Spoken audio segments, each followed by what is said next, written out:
নারী ফুটবলের বাংলাদেশের ধারাবাহিক সাফল্যের সামনে যেন এক প্রশ্নবোধক চিহ্ন। গেল কয়েক বছর ধরে পিটার বাটলারকে নিয়ে তুষ্টি ঝরেছিল বাফুফে কর্তাদের মুখে। তবে সম্প্রতি বদলেছে সেই পরিস্থিতি। কোচের ট্যাকটিক্সের প্রকাশ্য সমালোচনা চলছে নিয়মিত। সব মিলিয়ে নারী ফুটবলের সবচেয়ে বড় আসরের আগে কিছুটা টালমাটাল অবস্থায় পুরো দল। এমন অবস্থা ঠিক কতটা সাহায্য করবে বাঘিনীদের?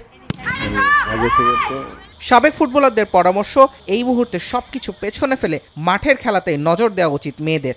আমাদের মেয়েদের অ্যাকচুয়ালি এখন ফোকাস অফ অ্যাটেনশন থাকা উচিত যে ফাইনাল রাউন্ডের আপকামিং 3টা ম্যাচ, এই ম্যাচগুলো আমাদেরকে ফোকাসে রাখা। আমি প্লেয়ার হিসেবে বলি যে এফেক্ট এগুলো কানে নেওয়া উচিত না। প্লেয়ারদের খেলা, ওদের খেলাটাই খেলা উচিত।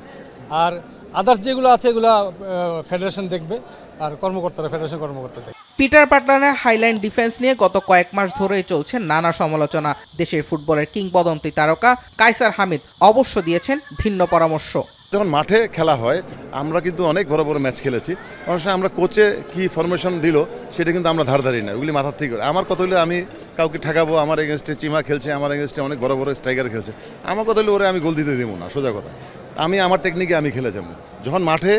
যখন খেলা শুরু হয় তখন অপোনেন্ট কি পদ্ধতিতে খেলতেছে ওইটা রিড করে অনেক সময় খেলতে হয়। সাবেক ফুটবলাররা বিশ্বাস করেন শক্তিমত্তায় অনেকটা এগিয়ে থাকলেও উজবেকিস্তানের বিপক্ষে জয় নিয়ে ফেরা উচিত বাংলাদেশের। আমি আশা করি যে মেয়েদের সেই সক্ষমতা রয়েছে, উজবেকিস্তানের সঙ্গে অ্যাটলিস্ট জেতার মতো ক্যাপাবিলিটি আমাদের মেয়েদের রয়েছে। আমি তো আশা করবো বাংলাদেশের মেয়েরা ভালো খেলুক।